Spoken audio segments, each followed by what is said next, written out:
RugbyRenegade.com, the #1 online strength and conditioning program for rugby. Are you ready to get bigger, stronger, fitter, and faster and dominate your opposition? Welcome to the Rugby Renegade Podcast, where we build machines.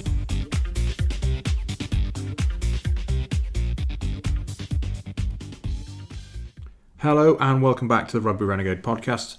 Today is episode 58 of the podcast. I know it's been quite a while since episode 57, but been busy in season. But now, due to COVID-19, of course, on lockdown, I've got a few more podcasts lined up, people who are stuck at home. So hopefully some more good content coming out. But obviously, first of all, hope everyone's staying safe. Getting through being in isolation and still being able to train, and obviously try and improve performance.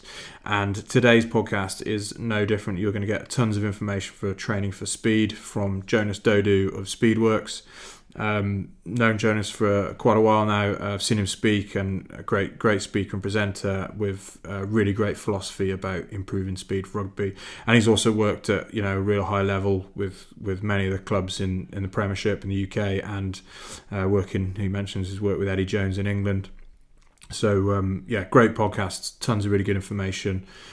Give it a listen and let us know what you think. Jonas, welcome to the Rugby Renegade Podcast. Great to have you on. Why don't we start by you just telling us a little bit about your background, how you got into strength and conditioning, and who you've worked with and what you're currently doing. Okay. Thanks for having me on. My background was rugby. I played rugby through the age groups, and I played at school and for Rosalind Park, and played up to county level, and went over to Hartpury College thinking I would live the dream, and actually got there and realised I just wasn't conditioned for purpose. I wasn't fit for purpose.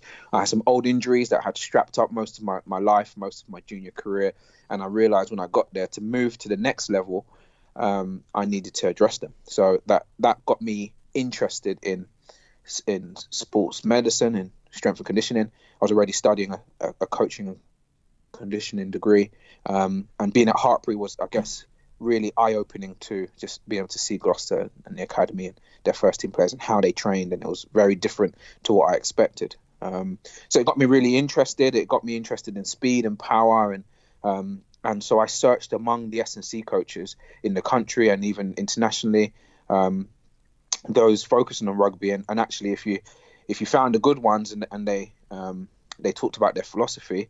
I remember talking to quite a few S&C coaches who would refer back to track and field, and it just kept on happening. When you snowballed through the research in rugby or football, it went back to track and field. So it made me think, okay, well, there's something missing here that I don't know anything about. So I decided to study more track and field, and found a great mentor, and did my master's thesis and studied him and studied expertise, and tried to find out, almost try to reverse engineer what made him great. And then I fell in love with track and field. I had an opportunity to do a PhD over in Canada with Kevin Tyler and Derek Everley, and I thought it would be quite cool to be Dr. Dodoo, but I also realised that I would feel a bit like a fraud. I always feel it's great to be well read in a topic, but I can't call myself an expert until I at least get someone to run relatively fast, when I can at least be able to really balance the components in a complementary way within my training program, and be able to peak someone when at a specific time, place, at a specific type of performance. So the journey of S&C kind of took me towards being a track coach, which for me has really helped me as an S&C coach and as a sports therapist, and just as a general coach, because it's helped me understand the complementary and compatible nature of training components. So it's one thing to talk about speed or just talk about S&C, but the question is, how does one interact, interfere, or support the other? And so that's really been the main part of my journey is figuring out, it's great to know the why, and we all know our why, and essentially is to be faster, to be better. Everyone can get faster, but not everyone will be fast. So it's recognizing that everyone can improve. You may not be Bolt, you may not be Reece Prescott, but you can improve. But the question is how, and how do we systematically do that over time so we can consistently improve? So that's really been my main question and probably my life's work. Yeah, and I think you're right there, because often in rugby you get, some of the props going, well, why am I doing speed? I'm not going to be as fast as them, and you're right, you're not, but you're going to be faster than your opposition, or you're going to improve your own individual performance. So that's definitely a good point. And you touched on, obviously, sure. you're interested in track and field. How do your principles of speed training for track sprinters, how do you transfer those into field sports? Well, I'm a bit of a generalist when it comes to that, and in my mind, most people have 2 arms and 2 legs, and I've worked with some people who don't. But the reality is, most of what makes us efficient comes from the ability to stabilize our pelvis, to disassociate our limbs, and to disassociate rotation at certain points, and be stable at other points, and be able to coordinate a proximal to distal extension. So a hip-driven extension into the ground, as opposed to a quad-driven. A quiet spine, so you can extend and project yourself, rather than a noisy spine. So there are some, and we can talk about what those things actually mean, but there are some basic tenets that just cross over from efficient to inefficient movement. Now, in rugby, you find a lot of people can be effective. They can do what they need to do whilst being inefficient. And so my work in rugby or football is often about the most of their current abilities, and also to identify where there are limitations, and what can we change now with a coordination type solution, and what actually do we change over a relatively short period of time through some specific conditioning. Okay, and you touched on your work with both football and rugby. Now, how does your training approach change when working with contact athletes? So it depends in what guys. Like, I'm a bit of a chameleon, and I wear lots of hats. So if I'm working for Eddie Jones, and we're in an international camp, or we're preparing for a game on a game week, a match day -3, my work is primarily on making sure they're ready to train and doing any extra individual bits that I need to do. So, and they're already engrossed in a contact training program. They're doing enough day to day and week to week that I don't have to necessarily include the contact component as almost a training load measurement. What I do have to do is make sure that I have enough game speed, that the basic components that I'm developing in linear and lateral speed and power and change direction, that the players feel and understand how they would apply those skills to their game, to their position. That's my primary goal. But including contact is not my primary goal. It's really speed and power. Now, if we're in an off-season camp, pre-season camp scenario, yeah. So for 4 weeks prior to the boys going into World Cup camp, we had a camp up in Loughborough, not just for the England boys, for a variety of players. And in that scenario, you could argue that, well, they're 4 weeks out from playing rugby, so contact is an important thing. But the reality is, when they go back into camp, that they was already going to be a gradual rise of contact specific work. So in my camp scenarios, I tend to exchange the contact, the poundage that they will get through making tackles and being on the ground.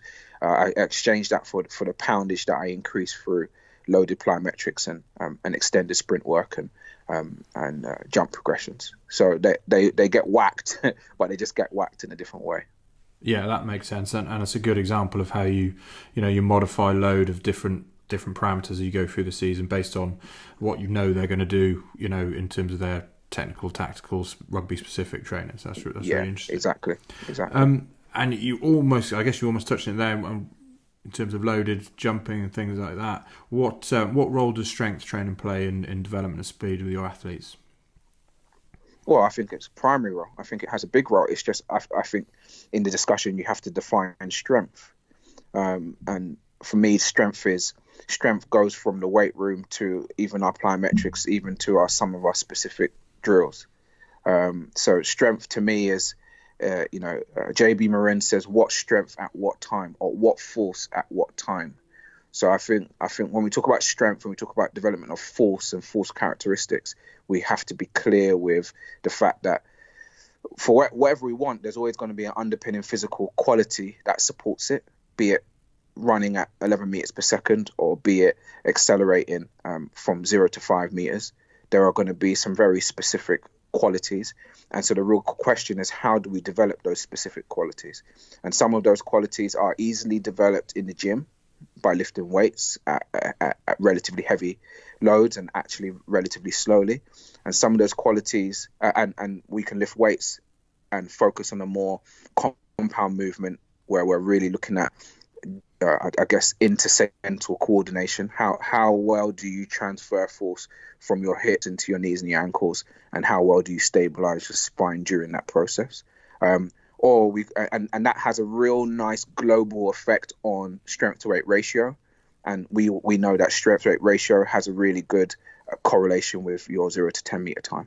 So your basically your ability to go when you've got no momentum and create momentum, especially, and orientate that momentum horizontally. We know being strong, being able to clean, being able to squat or deadlift or leg press, anything that's to do with increasing your hips ability and your thighs ability to produce large force, and more importantly, has taught your body that it's okay to create those forces.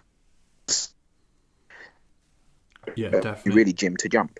We only really gym to turn off the inhibition through your system, through your spine, through your tendons, and allow you to access more, to turn your central governor off, or to at least tell it to trust you that it's okay to produce more force. And so that's maybe an intersegmental thing.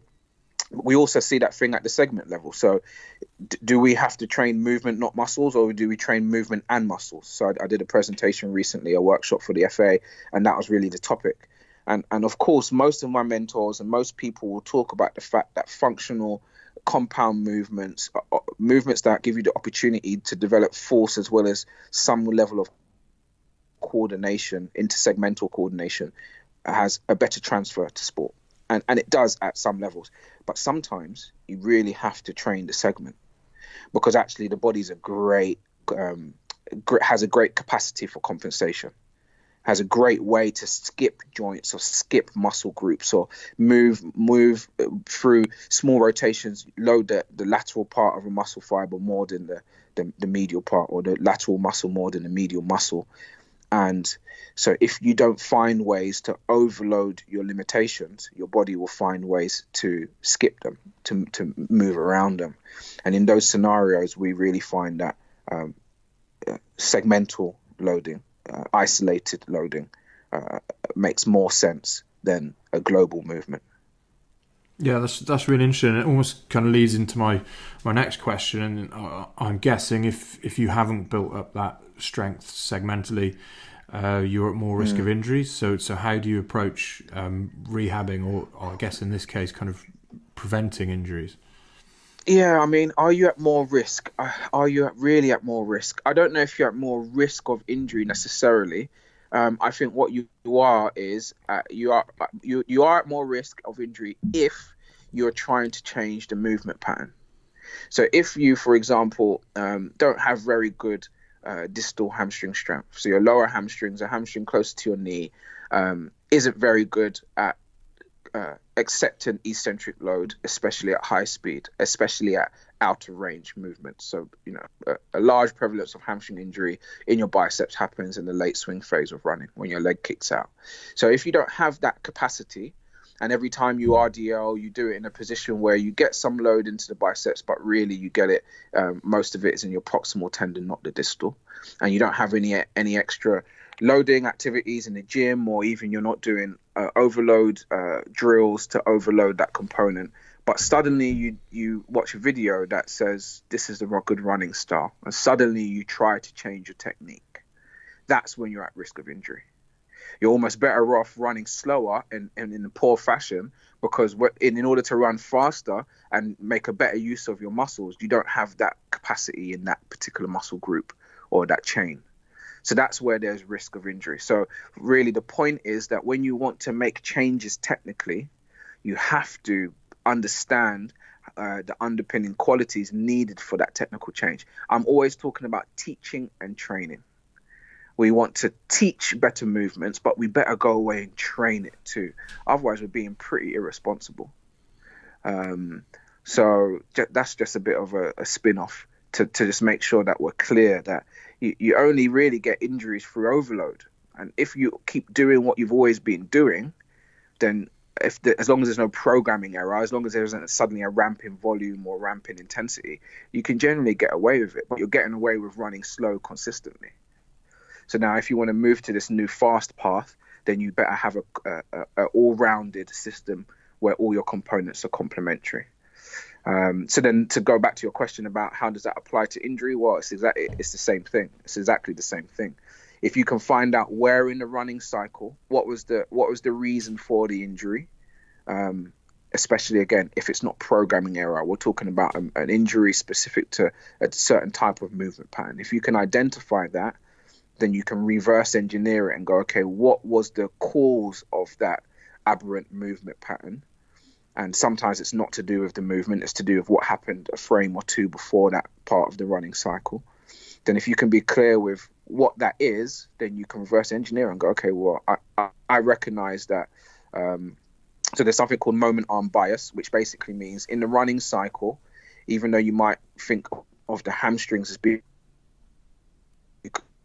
you say that you could break it into 4 or even 5 if you're really tricky. And essentially those different muscles work in synergy, but have a bit of a bias at different phases of the running cycle. So if you can recognize where that bias is, then it allows you to say, okay, during this rehab program, we want to do total hamstring conditioning.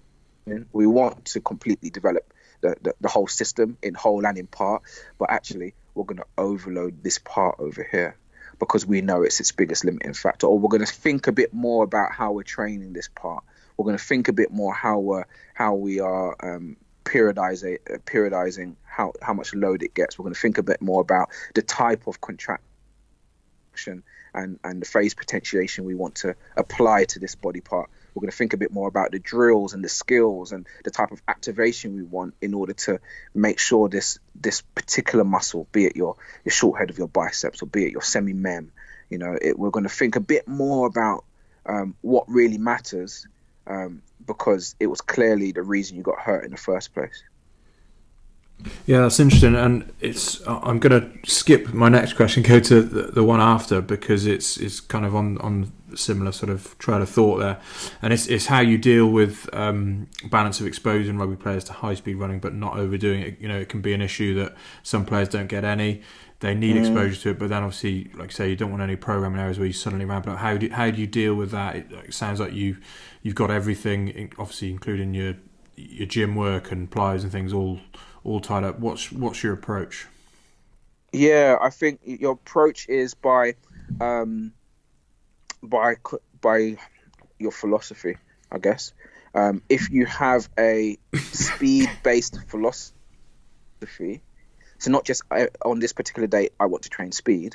If you have a speed-based philosophy where you completely integrate and understand how all your components transfer to better movement patterns and essentially what those movement patterns mean for speed, then you can train it consistently, even when you're not running at real high speeds. Maybe I'm not being clear here, actually.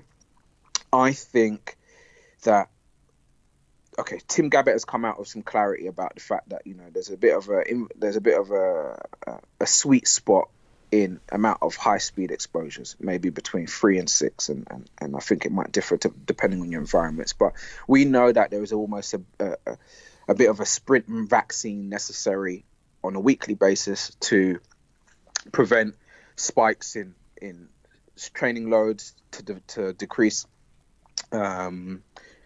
risk of injury. So we kind of know the types of volumes. Now, in some weeks, you may not be able to do that. And in other weeks, you may be able to do 3 times as much.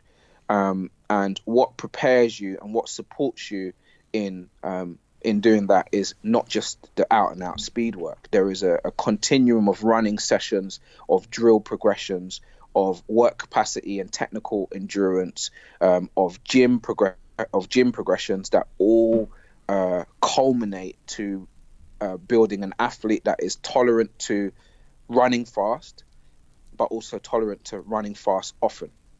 And once you build those general capacities, essentially, and you build those work capacities, you build those coordinations, then actually half of the problem is just maintaining them. But if you haven't built them, then you have more issues and you have more risk of training spikes and injuries from overdoing it. So again, I don't know if I've been clear here. I'm going to ask the question again to myself. How do you prevent yourself from doing too much and not doing too little? I think if you've got it throughout your week, if there are components in the gym, components on the field, components before and after training, if you have different ways of training swing leg retraction, stiffness on the ground, large rates of force development in short amount of time, those are really two things. If you're very happy to swing your leg down, load your biceps eccentrically, then turn it into big isometric co-contraction, hit the ground really hard and bounce off of it, and then recover your leg in order to do it again. If you've got those qualities and you've developed them in lots of different places in the gym, then you're normally set. Like that's really my history. If we've had opportunity to do all the important things everywhere in the program, then we don't to see injuries or ability to sprint fast when they need to. It's when a gym program isn't directly developed and evolving alongside the movement needs. It's when a gym program is the top of the pyramid that when we see big issues on field. But when sprinting is the top of the pyramid and everything trickles down like a Bondarchuk type exercise categorization, we don't tend to see big issues with spikes in sprinting load because they're almost always prepared. Yeah, I think you... Very long answer for a very short question, so I'm sorry.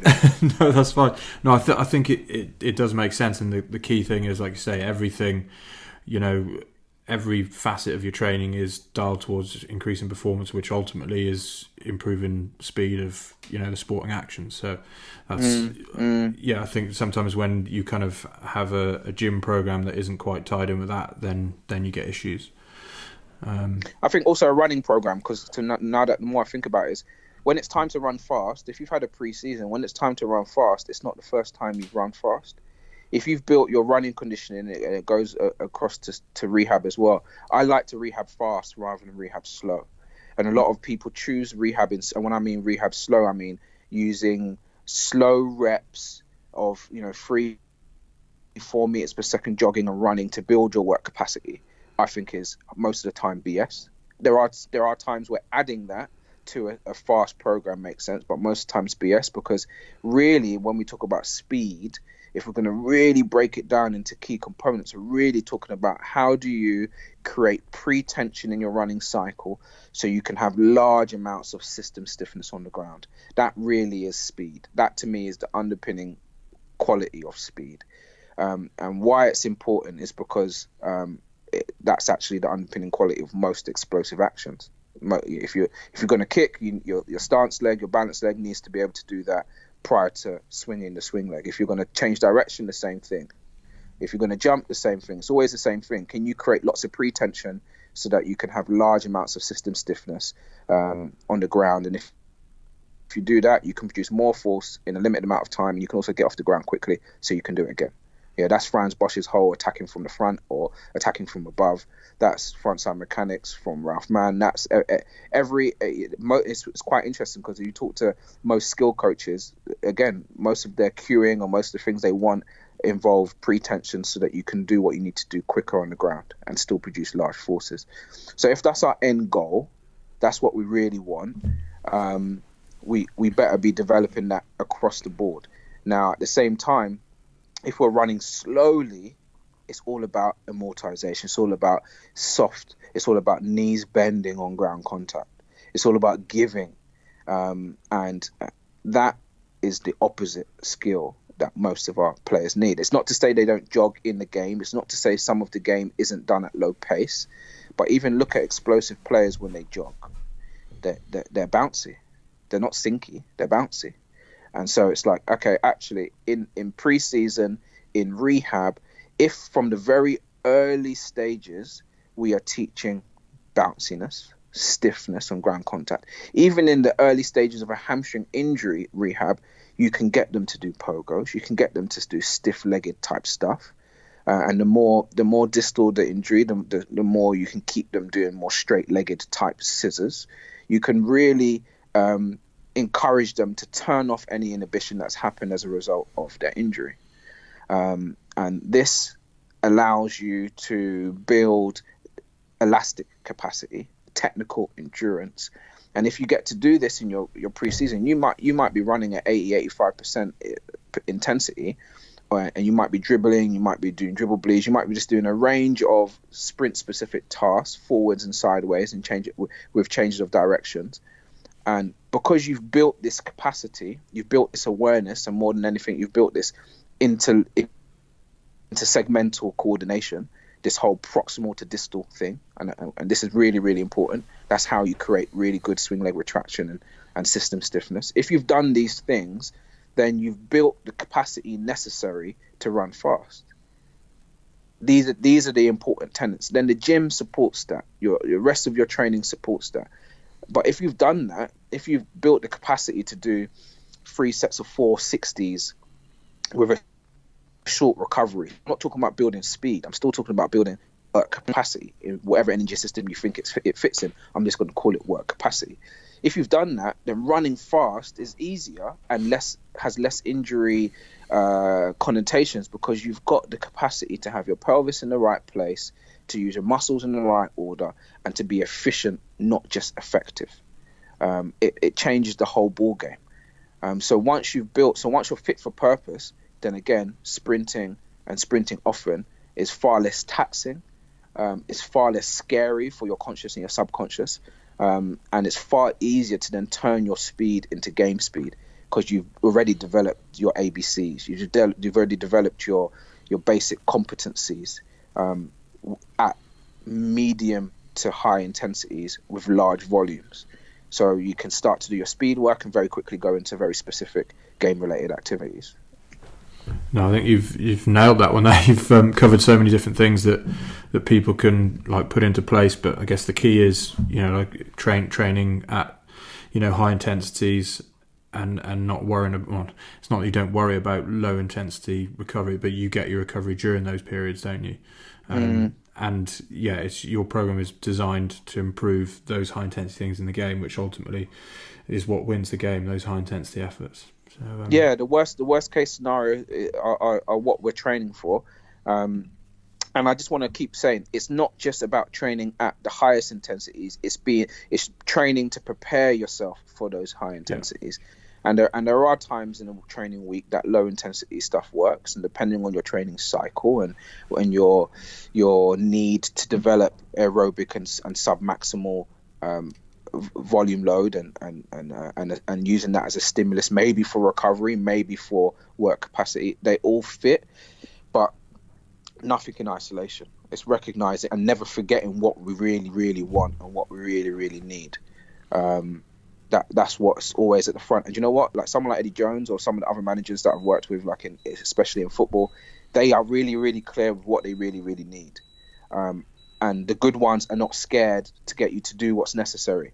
But it's actually when people are fearful of speed that they choose to hide from it for as long as possible during rehab, and then suddenly expose someone to it. And so the player comes back and they are healthy, but they haven't got the capacities needed to flourish in the game. And so this is what's really important for me, is that we find a way, especially in rehab, but again in off-season, pre-season work, to keep a keen eye on what we really want in the future, to really ask ourselves, how can we touch on some of that now? How can we, Brad DeWeese really influenced me, and the phrase phase potentiation kind of is uttered almost any time I talk about speed and progressions is, if we've got 12 weeks or we've got 6 weeks or we've got 3 weeks, and this is where we want to be at the end of this process, what are we doing now to help the next step, to make sure we are where we need to be? And I think, modern training or high performance training done consistently well often uses this approach. Yeah, definitely. Right, Jonas, the next question is one we ask all the guests on the podcast, and I think it'd be interesting because, you said you've worked, international level with clubs and also with, private clients as well, and it's what do you think is the biggest mistake rugby players make when it comes to strength and conditioning? Biggest mistake is believing, I think all coaches as well, not just rugby players, I think all sports, believing that there's a specific metric in a specific lift, like a squat or a clean, that means once you reach that metric, you're a man and you're elite and you're going to perform at an elite level. Yeah, you're a man or you're a woman, you're a grown up. Yeah, you're an elite athlete and you're going to be prepared to do it. Because I squat 2.5 times my body weight, or I clean 2 times my body weight, I am now elite. I think that's one of the big problems. I think another problem is that what I've seen, especially a lot over the past 10 years, is great academy players, great kids who are naturally fast. They haven't seen a sprint coach, or they haven't done any specific training, or they have. Either way, they are 16, 17, 18, and they are rapid. And then they get picked up by an academy, and their speed doesn't really improve over the next 4 to 6 years. And the argument that I always made is, but they've and they've maintained their speed, so their momentum scores up, and that's what they need in the sport. And that's disappointing, because I think you see Southern Hemisphere players get faster and get heavier. So what's the argument that we have here? And so I think getting faster as you mature into a man or into a woman, into a grown-up, is really important, because no longer is just your maturation being the reason you're getting faster. And I think that's what we see. It's 15, 16, 17, 18, good hormones and good activity levels, and means they get faster. And as soon as they start getting coached, they don't. And I think that's backwards. And I think it's easy for that to happen because the focus becomes put on weight in rugby, and focus on your skills. And not that those things are important, but it's the blend. It's the blend. How do we keep the physical, psychological, technical, tactical keep improving altogether? And no doubt there'll be different rates of improvement, but how do we continue to make sure we keep all the planets aligned, keep everything developing at the same time? That would be another problem. And then maybe just coordination and teaching movement that isn't static movement in the gym. I think S&C coach, like I said, gym to jump. I think sprinting is the top of the pyramid, not the Olympic lifts and the compound lifts. But yeah, it's easier to coach the movements that are done static. And I say static as in you have no momentum, you're not moving, you're on the spot. It's harder to coach sprint related, jump related, change of direction related movements. And it's quite popular to use a constraints based approach, and no, by no means am I belittling it. I think it's really important to be able to choose exercises, design activities that encourage the athlete to solve the puzzle themselves. But I think we've gone too far to the right. I think we've gone too far in that direction, and actually it's now an excuse to not be able to identify movement, and identify critical limitations in the movement and communicate that in an effective way that allows the athlete to absorb it and not become paralyzed through analysis, and absorb it and then add it to their global view of the movement. It's just because we talk internal cue doesn't mean it must be retained internally. I feel like you talk about an internal cue sometimes just to help with solving the bigger puzzle. So I've said lots of things there. Maybe the last thing would be the ankle. No one really, in team sports, it's really interesting when I come across some teams, like we were with Bristol Bears recently. They really surprised me that they're spot on. Same with London Irish, they're really spot on with their calf and ankle conditioning. But there are a large group of people who only condition the calf and ankle during rehab. They leave out anything real specific until someone is hurt. And actually, you wouldn't be surprised that there are often teams with lots of lower leg injuries. So a real global understanding of underpinning qualities for calf and ankle, coordination for foot and ankle, that seems to be like a real second thought. But then speed is really important for people, so it doesn't make sense. So you get bigger thighs, bigger hamstrings, bigger quads. You can attack the ground so much harder. You can hit the ground so much harder, but you've got a weak foot and calf. That's backwards. That's how you actually get hurt, or that's how you make people less efficient. If you want to throw a big punch but you've got a weak wrist, it doesn't make sense. You're better off throwing a smaller punch, so your wrist can retain its shape and actually transfer the energy into the target, as opposed to leak the energy out. So yeah, calf and ankle condition maybe would be. Yeah, that's interesting. Is there anything specific you could recommend to our athletes or anything? Do you know what?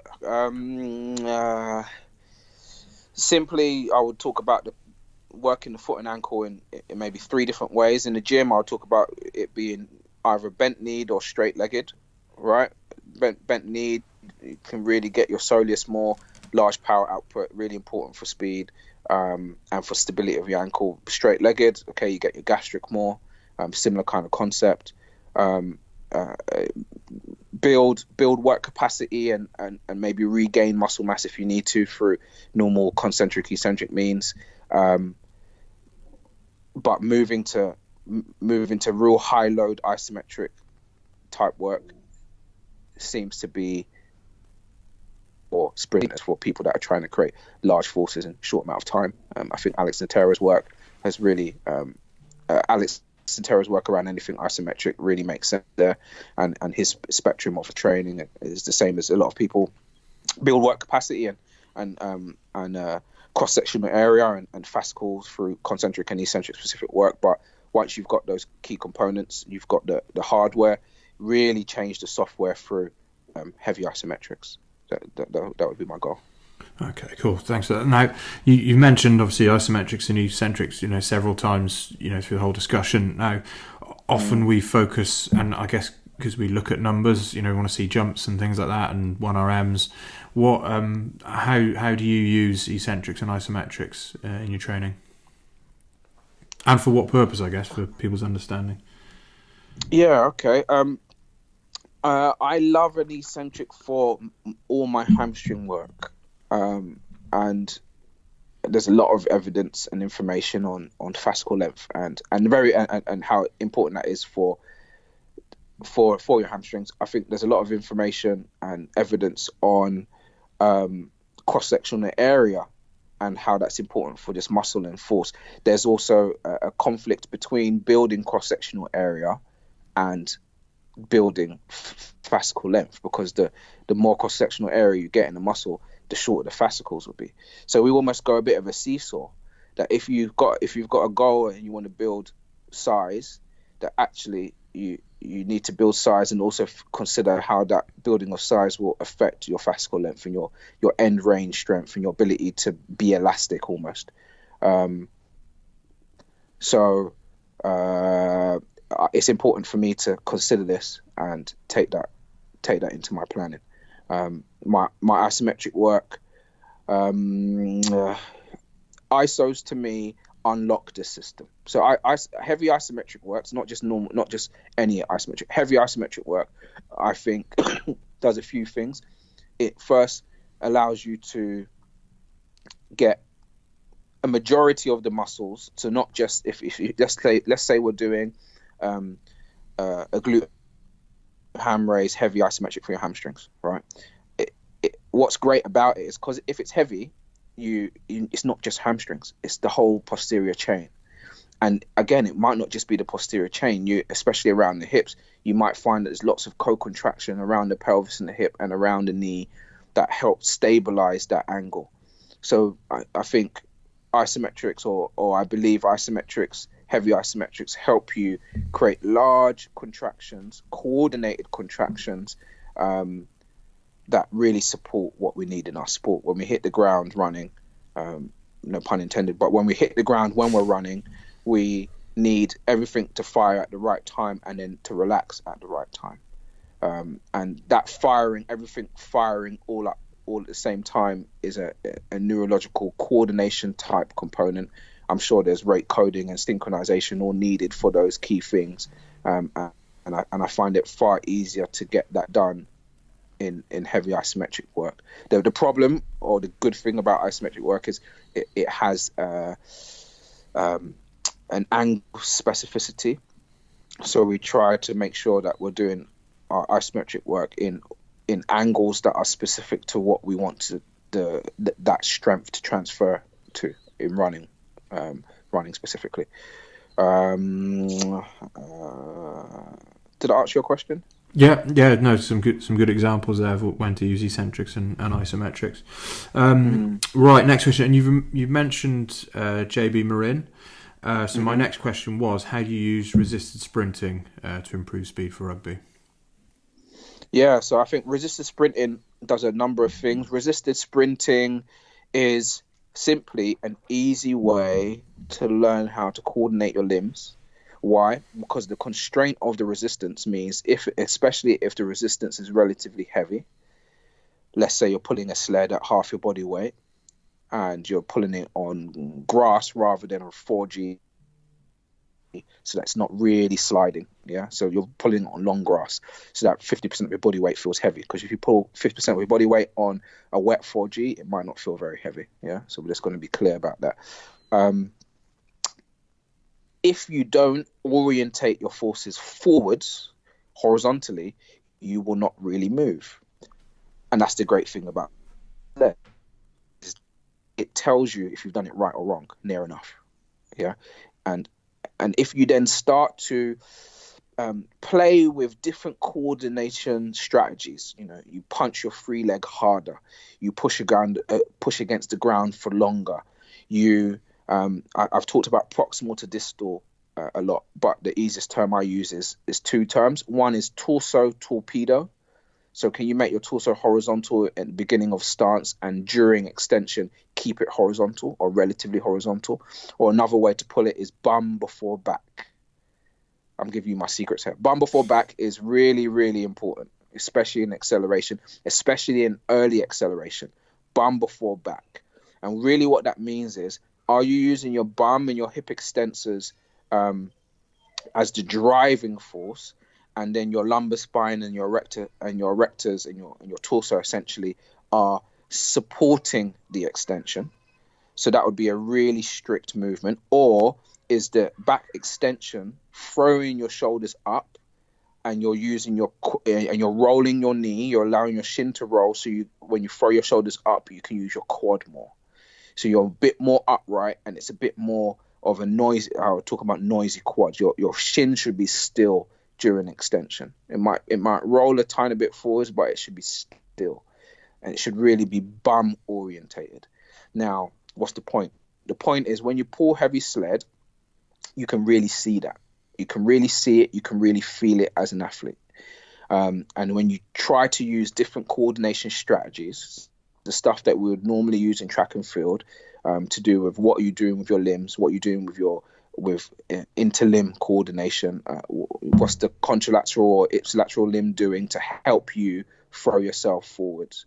The heavy sled tells you the difference between right and wrong. It gives you lots of feedback. If I decide to try something a bit different, I'll either feel myself move faster forwards, or it will suddenly make the sled feel heavier.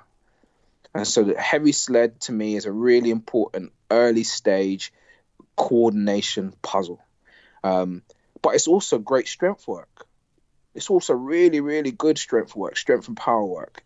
If you do it enough of it, at Bath, I was with Bath from 2011 to maybe 2015, 2016.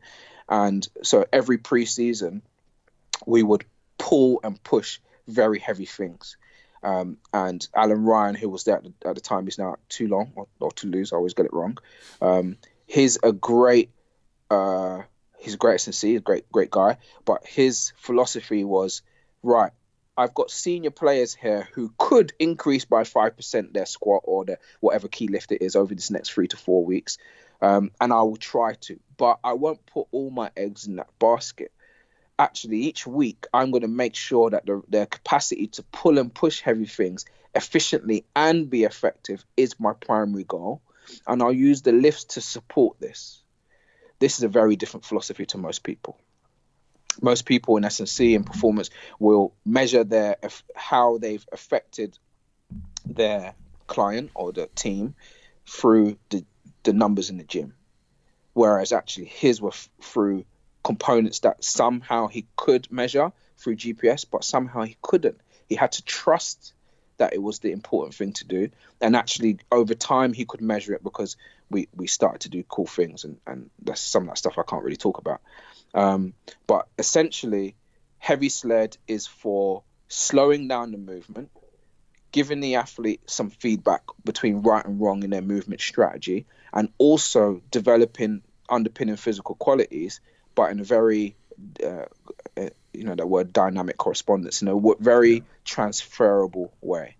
But let's be honest, heavy sled only really helps with initial acceleration. Medium weighted sled helps a tiny bit for the next phase. So heavy sled helps with 0 to 5, 0 to 6, and also develops the qualities needed for the rest, but it doesn't necessarily develop the coordination. You need to lighten the sled. You need to do more and more reps at faster speeds, and then that will help with the coordination and the qualities of the latter part of acceleration. So heavy sled for me, it starts from day one, from the beginning of pre-season. If we're lifting in the gym and we're building capacity, we're pulling and pushing heavy things. It slows down the movement for the coach to see, for the athlete to feel. It also makes speed work early in your developmental cycles more safe, again, because it slows it down. And so sled, I sell exogeny pulleys. Most of the teams I work with have a dozen. There's such an easy way to get a range of resistance done, and carry it around with you, because it's easier to carry an exogene in your bag than 80 kilos in your trunk. Yeah. So yeah, heavy sled in general, resistance in general. If you haven't got none of those things, you can run up a hill, but it's not always the same. But I think all of those things really just support with teaching and training in a similar kind of task. Yeah, it just sounds like it's got a lot of bang for its buck, really, isn't it? Like I said, it's learning the skill of it, but also the physical adaptations as well. So exactly, that's cool. Thank you for that. Right, the next question. I saw you speak a while back now. I think West Brom put on a few sort of mini conferences that you spoke at, and you came across really well in terms of your philosophy. And when people questioned, you could see that you've developed a very strong philosophy that works for you. So my next question is, what advice would you give to an upcoming strength coach? And it's kind of, I guess, how you go or how you went about to develop your own philosophy. I think you've got to read everything and listen to everything. Not everything. I do think some people get carried away with that, so maybe I should rephrase that. I think you need to read and listen to a variety of successful people. If you can find out what makes different people successful, you can find the commonalities between them, between their programming, their philosophies, their styles, rather than the differences. So especially if you can find, so my master's thesis was on expertise, not in sport, just in general, expertise. And all I did was study great surgeons, doctors, architects, teachers, coaches, and look for common chess, and the chess guys were the cool ones. You look for common denominators across the board. So that's the same thing I would say to anybody that's a C coach. Go and find different programs, different systems. If you can cross-learn from different industry, even better. And then recognize what are the common themes that you see. The common themes will generally be expertise in heuristic development. Most very good or very successful people are good at summarizing information into easily accessible rules of thumb for them, heuristics. So if you can find a good mentorship program or a good network to embed yourself within, find out what makes people, how do people make the decisions that they make, and what affects that. How if you can find someone who is more agile in their planning and their decision making, even better. So being able to write a program and having a hard set philosophy is good, and it can help stabilize a ship, but it doesn't always help in warfare. It doesn't always help when you're battling different problems from left, right, and center. It doesn't really help enough with humans who are every day adapting and changing in their perspective. So an agile approach to learning, to programming, to teaching, again, I think is far more effective in our world than anything else. So yeah, learn from great people, summarize some information, coach, reflect, be open-minded, have a group of people that will challenge you. I know a lot of people that only surround themselves by yes men, by people that tell them the nice things. But I always say, my mum used to say, Jonas, if there's bogey on your nose, I will tell you, because I'm your mother. Your friends may not always tell you.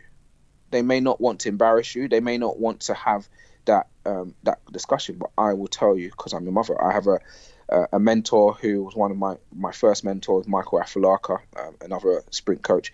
And he always say, Jonas, we're only going to argue if I care. And I'm like, what do you mean? He's like, if I don't care about you, I will not argue with you. I will not spend that energy. I will not tell you difficult things. We will not have big conversations. I'm not going to risk my emotional state based on something I don't care about. And so, again, it's like, if you're going to build a network, you need honest people. People, not just people that will shoot you down, but people that will tell you the truth in the right manner at the right time. Navigate all of this crap, because there's lots of crap out there. There's lots of people touting and selling courses. There's lots of information. There's lots of people saying this is the only way to do it. Whereas, we're developing mentorship that we will launch soon. And really, it's not about this is the way. It's about what way for which person at what time of their life. And these things should always be changing. Yeah. No, that's some great advice there, Jonas. I often say to people, if someone's saying this is the only way, run the other way, because it's never that cut and dry. And any you mentioned a few coaches and people throughout the chat here. Are there any books you'd recommend to kind of guide those people in the right direction? Books, lots of books. There's lots of books. I think it all depends on what exactly they want to know. Like I've tried to read as much as I can. So at the very beginning, I read everything that I could find on the Soviets and the Germans and the old Eastern Bloc, and every Verkhoshansky and Matveyev and Bondarchuk, and as much as I could on programming principles. I think nowadays you're seeing that there's less focus as much on some of that work and more on the soft skills, which some people don't like to call it soft skills because it almost sounds undemeaning, but essentially communication, emotional intelligence, being able to be a chameleon and wear different hats in different scenarios. And so clearly Brad, I'm going to say Brad DeWeese, but it's not Brad DeWeese, who's from Exos, that's got a great book that's come out recently. And Brett Bartholomew But yeah, exactly, yeah. Brett Bartholomew. Yeah. Like, his book, clearly, Nick Winkelman's book's just come out recently. Yeah. These two specifically right now come to the front of my mind, who are really challenging people's ability to communicate their ideas. And I think when you look at Exos as a brand, that's clearly what the difference is. That's why they've been successful, not just because they're working with NFL players and that they've got a good foothold in the market in the States, but they clearly are communicating their system well across to their coaches. So I'll go in that direction. I would have to think about that. I like to listen to smart people who are far smarter than me. So I listen to a lot of podcasts, and I think that your podcast is great. That Just Fly is great. That Brett's one's coming out. I do like Simon Sinek's podcast as well. I think there's quite a few people with lots of good information out there, so it's difficult to say what book. Instead, it's better to say as an individual, this is my puzzle right now. This is the linchpin that if I can address, I'm going to exponentially grow. This is the area in my training, in my coaching, in my communication, in my planning, in my technical eye, or my coaching eye, or my understanding of sports science and analysis. This is the limiting factor. So when I get those questions, I can easily direct people towards where exactly I would go to address it. So listeners, if you need help, just shoot me an email. Cool. And that is my next question. Where can people learn more about you? Yeah, our website, speedworks.training, is growing. I'm on Instagram and Twitter as Eat Sleep Train _ I probably have more Instagram stuff going up than I do tweets. Social media can be depressing sometimes, so I'm not always the one on social media. So that's also important to be clear about. And like I say, for athletes and players, we have a new coaching system, an online virtual coach system that will go up this weekend, end of March, and that's really cool. I've avoided online and virtual coaching for a while. A lot of people just want to program and want to go and crack on. That's not how I coach, and so we've worked really hard to create a system where we can give quality review, quantifiable review for like video analysis, essentially for acceleration and speed and change direction, and also do some virtual coaching where I'll sit on FaceTime or Zoom with 1 to 5 people and we'll actually take them through a technical session or whatever session they want. So this is a new service that we're offering.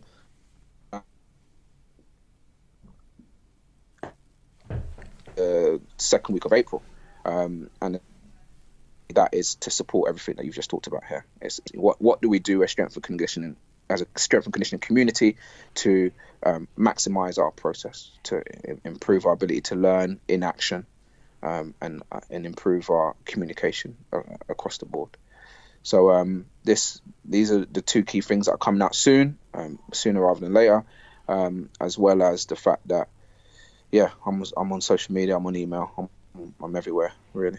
Awesome, great stuff. And of course, we'll share links to all those and your new things that are coming out. But Jonas, thanks very much for your time. I know you've got kids to get off to, but thanks so much. Some really interesting stuff and some great information for listeners to take out of that. So thanks. I can smell smoke, so I think the house is burning down. So the kids must be busy right now. Jonas, all the best, mate. No worries. Thanks for having me on. Cheers. See ya. So thank you, Jonas. Great podcast. Some really good insights. I'm sure the listeners will appreciate hearing from someone who's working with some elite track athletes and, of course, rugby players at a high level internationally and club level. Some real good information about eccentric and isometric loading, and how to tie in your whole program, including running, gym-based work, and rugby, to kind of tie everything in together so it's all built together for improving performance and, of course, reducing injuries. So some great stuff, and thank you for that. In the meantime, guys, please give us a 5-star review, and check us out. Subscribe to the podcast on iTunes, SoundCloud, TuneIn, Stitcher, whatever you use, Spotify these days as well. And of course, in this current climate, stay safe. We do hope to get some more podcasts out to you while good S&C coaches are locked up in their homes, trying to get a bit of home training. And of course, check us out at rugbyrenegade.com. Again, we're trying to get some real good ideas for you guys so you can train at home with no or limited equipment. But stay safe, and we'll have another podcast out to you soon. Thanks for listening to the Rugby Renegade Podcast. For more quality rugby strength and conditioning information, check us out at rugbyrenegade.com. Rugby Renegade, building machines.